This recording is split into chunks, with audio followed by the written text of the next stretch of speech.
अस्सलाम वालेकुम। वालेकुम सलाम। मैंने सुना ये मकान बेच रहे हो आप? जी भाई मकान बेच रहा हूँ मैं। कितने तक का बेच रहे हो आप? भाई 50 लाख का बेच रहा हूँ मैं। ठीक है, मेरे पास लड़का है, इंशाल्लाह 1-2 दिन तक बताता हूँ आपको। ठीक है, ओके भाई। जैन भाई, एक मुर्गा फंसा लिया है, उसको हलाल करने का वक्त आ गया, आप मेरे पास पहुँचे। थक गया हूँ मैं इस साइकिल से, इसको चेंज करने का वक्त आ गया है। उसको बोलता हूँ कि मुझे मोटरसाइकिल ले दे, चलो चलते हैं।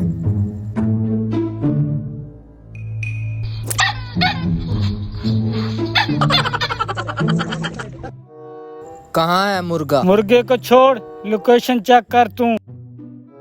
बात सुन, इधर आ, इससे जान छूट जाएगी तेरी। जो तूने बकरे दो फंसाए हैं, जा उनको लेकर आ। जान छूट जाएगी इसे? हाँ, बाइक ले दूंगा तुझे।